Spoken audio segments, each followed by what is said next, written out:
Hello dear students, you all are welcome with your favourite channel maths आसान है। बच्चों, last time हमारा CBSE question चल रहा था, सीबीएसई 2019 का क्वेश्चन, और इसमें हमारे पास एक छोटा सा पार्ट रह गया था। कौन सा part? We have to find the set of all elements related to 2। We have to find the set of all elements related to 2। Set of all elements related to 2। इसका मतलब क्या होता है मैंने पहले ही बताया। इसका मतलब है इक्विवेलेंस क्लास ऑफ एलिमेंट 2, जिसको हम एक नोटेशन देते हैं इस तरह से। 2 की इक्विवेलेंस क्लास मतलब वो सभी elements x belonging to a such that x is related to 2। ऐसे लिख लिया आपने, the set of all those elements related to 2। ठीक है, अब इसमें कंडीशन डालते हैं। यदि कोई एलिमेंट a का x 2 के साथ रिलेटेड है, यदि कोई एलिमेंट a का स्मॉल a b के साथ रिलेटेड है, तो कंडीशन क्या है कि mod of a minus B multiple of 4, a related to b की कंडीशन। तो ऐसे ही x रिलेटेड टू 2 की कंडीशन बनाओ कि mod of x minus 2 is a multiple of 4, is a multiple of 4। तो ये कंडीशन बन गई। वो सभी x, ऐसे बोलेंगे हम, वो सभी x बिलोंगिंग टू a जो कि इस कंडीशन को सेटिस्फाई करें। अब सोचो x की वैल्यूज़ कहाँ से कहाँ तक मेरे पास, 0 से लेके 12 तक। इस कंडीशन को सेटिस्फाई करने वाले x सोच लो। 0 सबसे पहले डालो, 0 x के वैल्यू।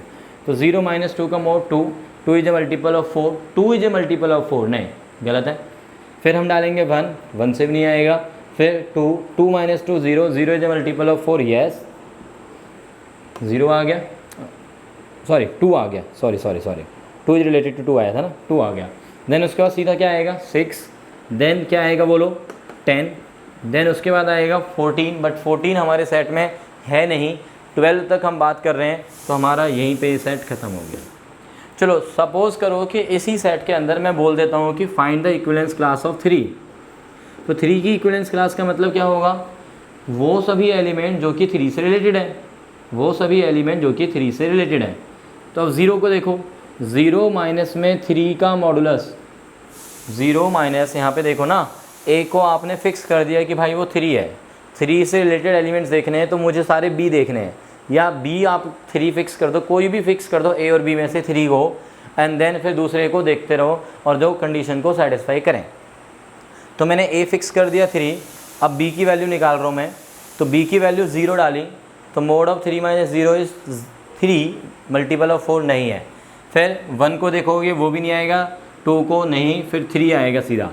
3 के बाद कौन आएगा 7, 7 के बाद कौन आएगा देखो अब 11, क्योंकि 11 माइनस 3 इज 8 और 8 इज ए मल्टीपल ऑफ 4। ठीक है, तो इस तरह से आप देख पा रहे हैं कि इक्विवेलेंस क्लास निकालना बहुत ही आसान है। ठीक है, नेक्स्ट क्वेश्चन पे आते हैं बच्चों। यस, नेक्स्ट क्वेश्चन काफ़ी अच्छा क्वेश्चन है। ठीक है, ये आया हुआ है हमारे पास, जिसमें आया 2016, 2016 एंड 2014। 2016 एंड 14 में जो आया हुआ है क्वेश्चन वो हम करने वाले हैं अब। 2016 एंड 14 का क्वेश्चन देखते हैं क्या है।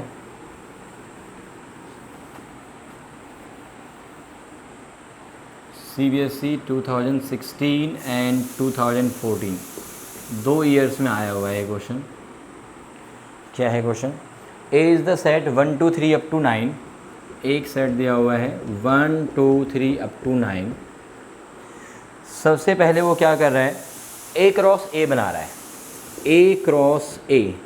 तो आपको पता है ए क्रॉस ए कैसे बनाएगा, 1 1 1 2, इस तरह से 1 9 तक जाओगे आप, फिर आओगे 2 से स्टार्ट, 2 1 2 2 टिल 2 9 पे जाओगे, एंड 3 1 3 2 3 9 पे जाओगे, एंड सो ऑन चलते चलते 9 1 से लेके 9 9 तक आप जाओगे। तो ऑब्वियसली ए क्रॉस ए के अंदर कितने एलिमेंट्स आपको नज़र आएंगे, 9 × 9 81 पेयर्स वाले एलिमेंट, पेयर्स वाले एलिमेंट है। ये पूरा का जो पूरा पेयर है ये पूरा पेयर एक एलिमेंट है इस ए क्रॉस ए का। अब इस ए क्रॉस ए को सेट मानकर, एक सेट मानकर, ऑब्वियसली सेट है, ठीक है, इस सेट के ऊपर रिलेशन डिफाइन कर रहा है। ये थोड़ा सा अलग क्वेश्चन है। क्यों अलग क्वेश्चन है? कि जो अभी तक हम सेट एज्यूम कर रहे थे, जितने भी सेट हमने एज्यूम किए थे, वो सेट के जो एलिमेंट्स थे वो सिंगल सिंगल थे, जैसे 1 2 3 टाइप। बट अभी फ़िलहाल जो सेट है ना, उस सेट में जो एलिमेंट है वो एक पेयर वाला एलिमेंट है। तो इसका कोई भी पेयर, उसको मैं ए कोमा बी नाम दे रहा हूँ, और दूसरा जो पेयर है वो सी कोमा डी टाइप का है, ठीक है। तो उसके लिए अब कंडीशन क्या है कि यदि कोई pair a comma b, we are define a relation R on A cross A, relation ही अब A क्रॉस A पे है। अब एक काम करो, आप इस A क्रॉस A को ना एक नया नाम दे दो बेटा, B। अपनी तरफ से क्या नाम दे दिया मैंने इसको? B नाम दे दिया से, ठीक है। तो मैं कह रहा हूँ कि B सेट के ऊपर रिलेशन डिफाइंड है, B सेट के ऊपर, सच दैट कि B सेट के कोई भी दो एलिमेंट लोगे आप, जैसे स्टार्टिंग से आप लेते आ रहे हैं कि x और y दो एलिमेंट A सेट के, तो अब B सेट है हमारे पास जिसके ऊपर रिलेशन डिफाइंड है, तो B सेट के दो एलिमेंट लूँगा मैं, बट उसका एक एलिमेंट कैसा, पेयर वाला टाइप का है। तो एक एलिमेंट लिया मैंने ये वाला B सेट में से, इस सेट में से, और दूसरा एलिमेंट लिया मैंने ये वाला, और उन दोनों के बीच में रिलेशन R है। उसकी कंडीशन क्या है? This is if and only if A plus में D is equals to B plus में C। मतलब ये प्लस में ये यदि इसके इक्वल हो जाता है B प्लस C के, तो मैं कहूँगा कि A comma B pair C comma D pair से रिलेटेड है, ठीक है, वाइस वर्सा, दोनों तरफ से बात ट्रू है। तो बताना ये है कि prove that R is an equivalence relation, find also the equivalence class of 2,5 pair, ठीक है, okay, simple. Reflexive symmetric transitive देखना है। रिफ्लेक्सिव के लिए लेट मैं मान रहा हूँ कि A जो है, sorry, this is A comma B, ठीक है। हमने एक एलिमेंट लिया B सेट में से, और मुझे ये शो करना है कि वो एलिमेंट अपने साथ रिलेटेड है। तो let this belongs to B सेट, बी एनी एलिमेंट, है ना, यही तो लेके चलते हैं हम। अब मुझे ये शो करना है कि ये इसके साथ रिलेटेड है, means for this element related to the itself क्या होना चाहिए? होना चाहिए A plus D, A plus D is equals to ये B और ये C। भाई A कोमा B को C कोमा D के साथ रिलेट होने के लिए कंडीशन क्या है कि उसका A और इसका ये बन जाएगा D, पेयर का सेकंड वाला कंपोनेंट, और ये बनेगा B और ये बनेगा C, ये इक्वल होने चाहिए। तो ये होना चाहिए, क्या होना चाहिए? A प्लस में D is equals to B plus का C, ये होना चाहिए। और which is true as A and B are natural numbers 1 2 3 up to 9, ठीक है जी। A and B are natural numbers. एक हम नेचुरल नंबर्स तो हैं, बट हम लिखेंगे सेट A में है, सेट A में है, और A सेट के अंदर कुछ ही नेचुरल नंबर्स हैं बस 1 से लेके 9 तक, और 1 से लेके 9 जो नेचुरल नंबर्स में, उनमें ये प्रॉपर्टी ट्रू होती है कि A प्लस बी और B प्लस A इक्वल होते हैं, ठीक है। तो which is true as A and B belonging to A, और A जो है, ऐसे बोल सकते हो आप, A is a subset of natural numbers, A is a subset of natural number, और नेचुरल नंबर्स के अंदर ये वाली जो प्रॉपर्टी होती है ये ऑब्वियसली ट्रू होती है, ठीक है। तो विच इम्प्लाइज क्या इम्प्लाई कर रहा है ये? R इज रिफ्लेक्सिव, ठीक है। नाउ अब सिमेट्रिक के लिए क्या लेके चलोगे? लेट ये एलिमेंट है, ये पूरा एक एलिमेंट है, रिलेटेड टू ये दूसरा एलिमेंट है, ठीक है। विच इम्प्लाई A प्लस में D is equals to B plus C, which imply, अच्छा मुझे लाना क्या है? मुझे लाना है C कोमा D, C को 4 ऐसे लिख लो, 4 C comma D related to A comma B, ये लाना है मुझे। इसके लिए क्या होना चाहिए? दिस मस्ट इम्प्लाइज ये A हो गया और ये D हो गया, A प्लस में D equals to B plus में C, ये होना चाहिए। बट क्या मैं C प्लस B को B प्लस C लिख सकता हूँ और D प्लस A को A प्लस D लिख सकता हूँ? क्योंकि क्योंकि ये जो ABCD नंबर्स हैं ये सारे ही नंबर्स ए सेट में हैं एंड ऑब्वियसली ए सेट जो है इस प्रॉपर्टी को तो होल्ड करेगा कि किन्हीं भी दो नंबर्स का सम A+B और B+A इक्वल होगा, ठीक है ना। तो दिस, ठीक है, तो दिस इम्प्लाई, सो देयरफॉर ऐसे कह सकते हैं भाई, देयरफॉर ये और ये बात सेम ही है। देयरफॉर में कह सकता हूँ कि A+ में D is equals to B+C जो है वो ट्रू है ना।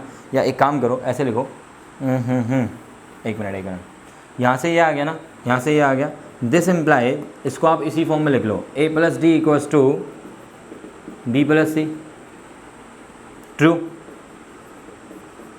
भाई सिमेट्रिक में ये गिवन था, ये हमें लाना था, इसको लाने के लिए हमारे पास ये होना चाहिए, ये होने के लिए ये होना चाहिए और ये होने के लिए ये होना चाहिए टाइप, और ये तो हमारे पास है, ठीक है, तो ट्रू, ठीक है, which implies R is symmetric, R is symmetric. अब ले लेते हैं ट्रांजिटिव, अब आ जाते हैं हम ट्रांजिटिव पे। तो ट्रांजिटिव में क्या मान के चलेंगे, हम 3 एलिमेंट्स लेके चलते हैं। ट्रांजिटिव के केस में हम 3 एलिमेंट्स लेके चलेंगे, तो 3 एलिमेंट्स ले लेते हैं बी सेट के ही। रिफ्लेक्सिव वाला पार्ट हटा देता हूँ यहाँ से मैं। ट्रांजिटिव में हमें क्या लेना है, 3 एलिमेंट्स लेने हैं बेटा। तो 3 एलिमेंट्स कौन कौन से ले लेता हूँ मैं, let A, B, C, D और E, F belonging to B such that this A, ऐसे बोलो, this is A related to this B and this B is related to this C। भाई हम उस हिसाब से पढ़ रहे हैं जिस हिसाब से हम पढ़ते आ रहे हैं, ठीक है ना, कि भाई A सेट दिया होता था तो A related to B and B related to C, क्योंकि यहाँ पे सेट ही ऐसा दिया हुआ है तो इसका जो एक एलिमेंट है वो पेयर वाला एलिमेंट है, उस तरह से हम लिखते चले जाएंगे, बट रीडिंग उस हिसाब से करो जो हम करते आ रहे हैं, ठीक है। So what this implies A+ में D is equals to B+C and this implies A+D is equals to B+C। लाना क्या है, लाना ये है कि AB रिलेटेड टू EF, और उसके लिए हमें सोचना पड़ेगा कि क्या आना चाहिए, A+ का F इक्वल आना चाहिए B+E के, A+F B+E के इक्वल आना चाहिए। तो देखते हैं यहाँ से हम ला पाते हैं नहीं ला पाते। तो देखो बेटा, इन दोनों को ऐड कर देता हूँ मैं, तो A+ में F आने के चांसेस हैं पूरा A+F, और उधर B+ में E आने के चांसेस हैं, ऑब्वियसली B+E चाहिए हमें ना। तो एडिंग दिस टू, इन दोनों को मैंने ऐड किया, ऐड करेंगे तो क्या मिलेगा, A+ का D+ का C+ का F is equals to B+ का C+ का D+ का E। अब देखो कुछ कैंसिल हो रहा है क्या, कुछ कैंसिल हो रहा है क्या, ओके यस हो रहा है। D आपस में कैंसिल हो गए, C आपस में कैंसिल हो गए, तो बचा क्या हमारे पास, A+ में F is equals to B+ में E। और ये किसके लिए इम्प्लाइज कर रहा है कि भाई ये और ये रिलेटेड है, क्योंकि इसको इसके साथ रिलेटेड होने के लिए क्या चाहिए होगा, A+ में F इक्वल होगा B+ में E, B+ में E। तो ये इम्प्लाइज कर रहा है कि A, B is related to E, F, ये इम्प्लाइज कर रहा है। और this is implies R is transitive, ये हमें इम्प्लाइज कर रहा है कि R रिलेशन ट्रांजिटिव होगा। गॉट इट बच्चों, समझ में आ गया ये। अब हम आते हैं इक्विवेलेंस क्लास के ऊपर। हमें क्या निकालना है इसमें, equivalence class of the element 2,5। तो देखो इस सेट का एक एलिमेंट है 2,5, यहाँ पे होगा 2, 1, 2, 2, 2, 3, इस वाले लाइन में होगा 2,5। तो उस एलिमेंट के साथ कौन कौन रिलेटेड है वो मुझे पता लगाना है। देखते हैं क्या आता है जो।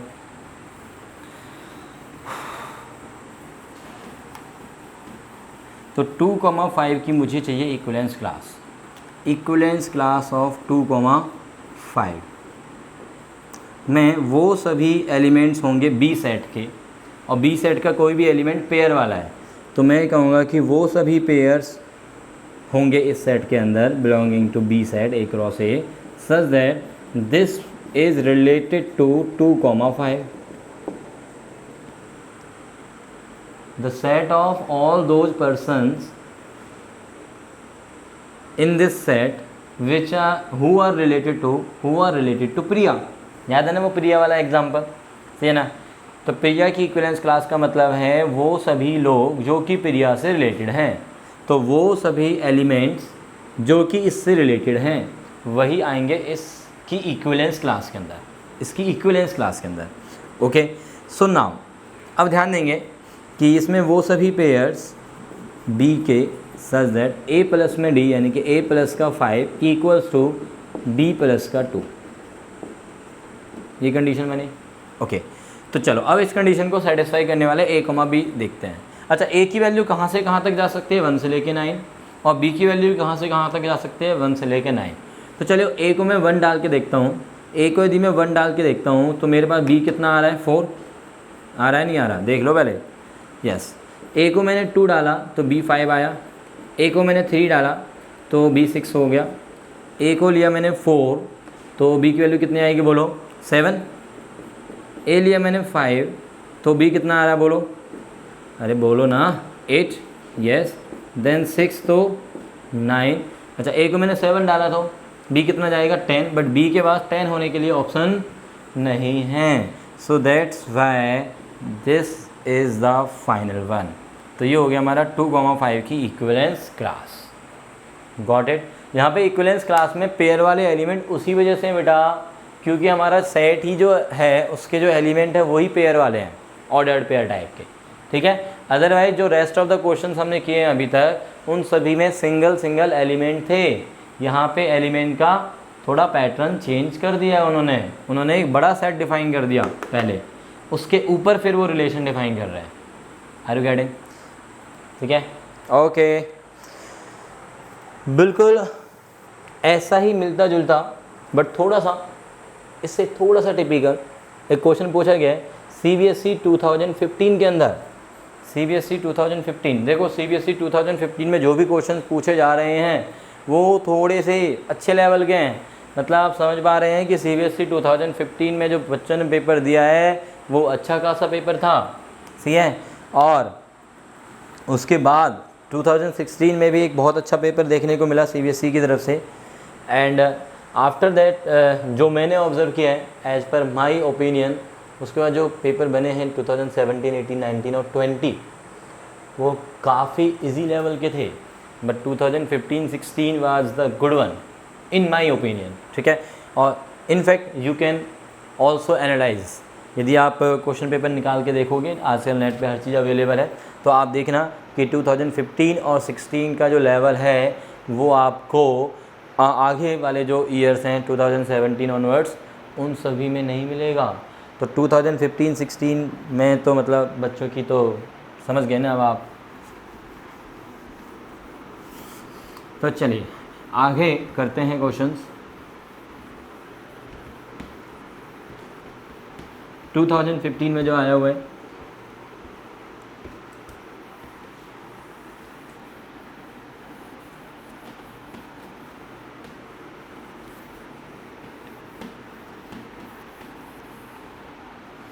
हाँ जी, this is question in CBSE 2015।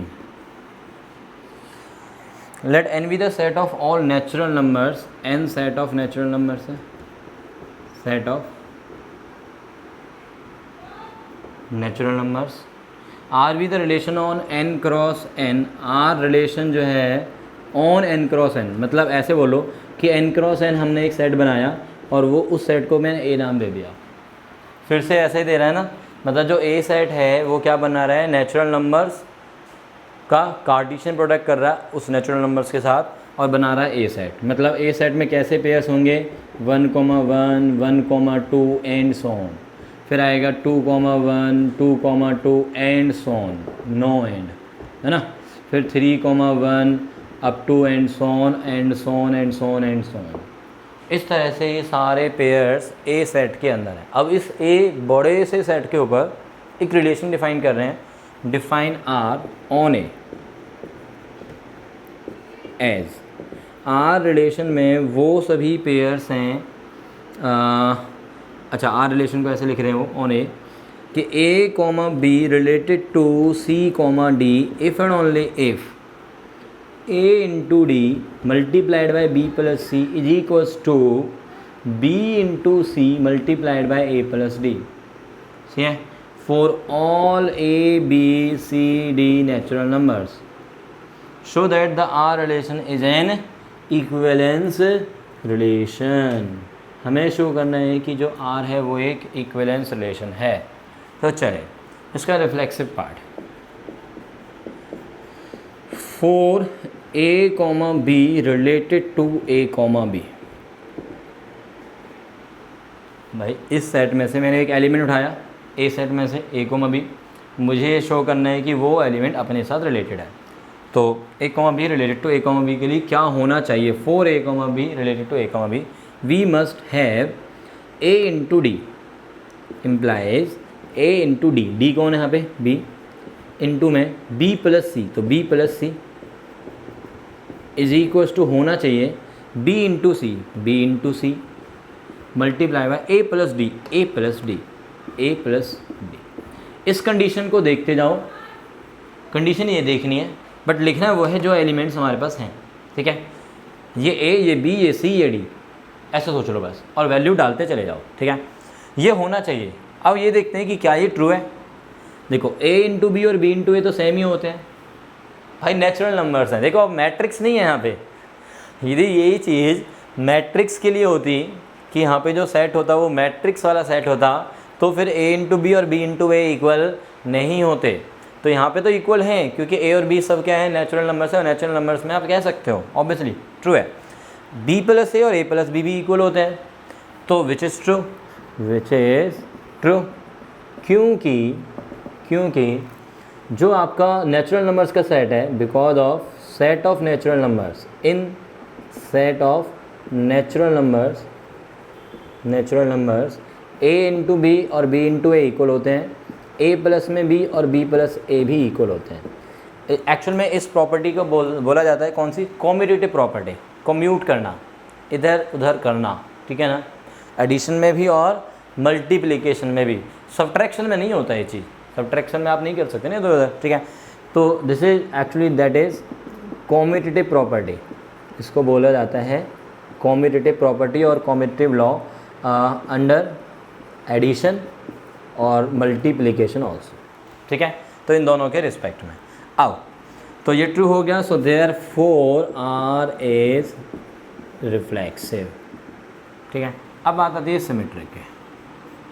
Symmetric के लिए लेट हम लेके चलेंगे a comma B is related to c comma D.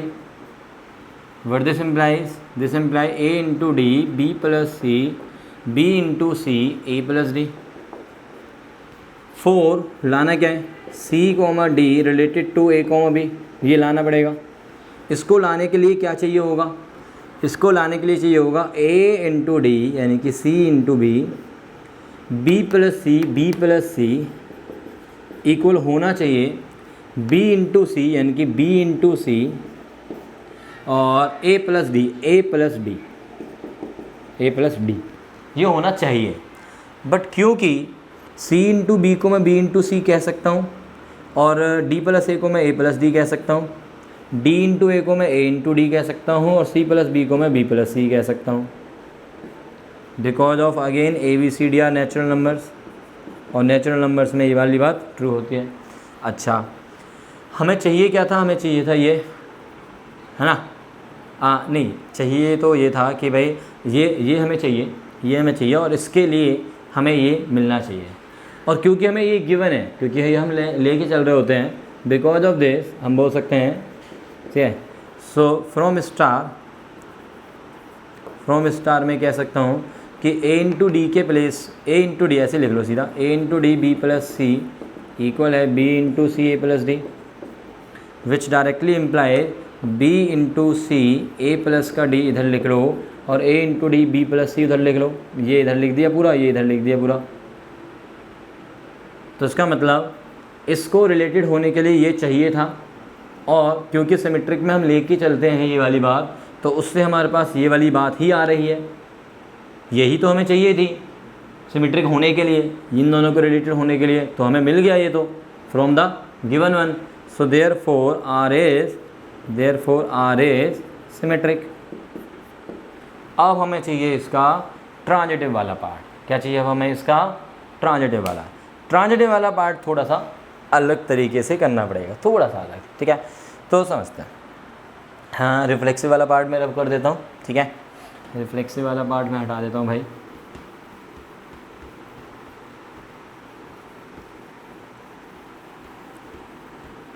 अब इसका मुझे चाहिए ट्रांजिटिव में लेट मैं लेके चल रहा हूँ. Let 4 transitive, let A B और सी डी और एक ई एफ, 3 पेयर लेने पड़ेंगे मुझे.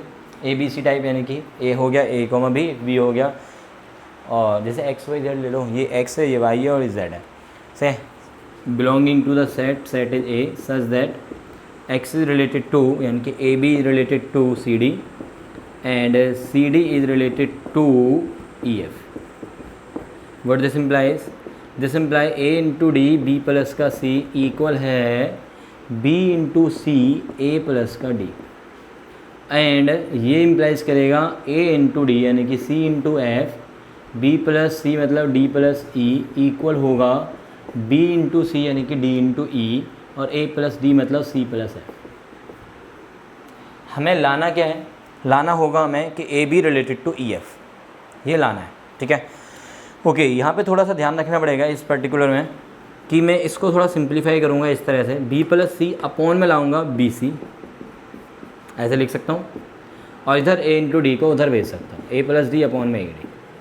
और ऑब्वियसली मैं इसलिए भेज सकता हूँ क्योंकि ए इंटू डी जो है वो कभी ज़ीरो नहीं होगा. A B C D all are natural numbers, तो ए इंटू डी भी एक नेचुरल नंबर है, और नेचुरल नंबर से दोनों तरफ मैंने डिवाइड किया जाए, इसको मैं अपॉन में ले गया तो वो हमारा ट्रू है. हम कब नहीं ले जा सकते अपॉन में? जब वैल्यू ज़ीरो होती है. यदि ये वैल्यू ज़ीरो हो सकती थी तो मैं इसको अपॉन में नहीं ले जा सकता था. ठीक है, बट ये क्योंकि ज़ीरो नहीं हो सकता तो इसलिए मैं इसको बड़े आराम से इजीली अपॉन में ले जा सकता हूँ और सिमिलरली इसको अपॉन में ला सकता हूँ. एंड साथ में क्या चल रहा है, ऐसे इसको ले आओ, डी प्लस में ई के अपॉन में डी, सी प्लस में एफ के अपॉन में C F. Okay, so what this implies 1 upon C plus 1 upon B, 1 upon में डी प्लस में 1 अपॉन में ए. सेपरेट करने पे बी प्लस सी के अपॉन में बी सी, तो 1 अपॉन सी, ऐसे ही इसमें 1 अपॉन बी, 1 अपॉन डी और 1 अपॉन ए. एंड साथ में क्या चल रहा है जी, दिस इम्प्लाई 1 अपॉन में ई प्लस में 1 अपॉन में डी, 1 अपॉन में एफ और 1 अपॉन में सी. यह आ गया, यहाँ तक आ गया. अब मैं सिमेट्री वाले पार्ट को रब कर रहा हूँ. सो what this implies is, this implies, अब इन दोनों को ऐड कर दो. एडिंग, इसको 1 और इसको 2 मान के 1 + 2 करो बच्चों. 1 + 2 करेंगे तो क्या आएगा, 1 upon C, 1 upon B, 1 upon E, 1 upon D is equals to 1 upon D, 1 upon A, 1 upon में एफ, 1 अपॉन में सी. कुछ कैंसिल हो रहा है, चेक करो जल्दी से. 1 अपॉन सी कैंसिल हो गया, 1 अपॉन डी कैंसिल हो गया. इसमें एलसीएम ले लूँ, ई प्लस का बी अपॉन में बी ई, और ये हो गया हमारे पास एफ प्लस का ए अपॉन में ए एफ. ए एफ इधर आ गया और इसको मैं बी प्लस ई भी लिखूँगा तो भी चलेगा. बी इधर आ गया और इसको मैं ए प्लस एफ लिखूँगा तो भी चलेगा, बिकॉज ऑफ नेचुरल नंबर्स. लाना क्या था देखो, A B related to E F लाना था मुझे. उसके लिए क्या लाना पड़ेगा, ए इंटू डी, मतलब ए इंटू डी मतलब A into F. A into F आ गया. बी प्लस का सी मतलब बी प्लस का ई, ये आ गया. बी इंटू में बी इंटू सी यानी कि बी इंटू ई चाहिए था, वो आ गया. और ए प्लस का डी, डी मतलब एफ चाहिए था, ए प्लस का F. Which implies A comma B related to E comma F, which implies R is transitive and hence equivalence relation. Equivalence relation. तो आई थिंक इट्स डन और this is easily done. बस आपको इस last वाले में transitive वाले part में थोड़ा सा याद रखना है. ओके देन, थैंक यू बच्चों, टेक केयर, बाय बाय. करते रहिए CBSE डन रिलेशंस. ठीक है, ओके.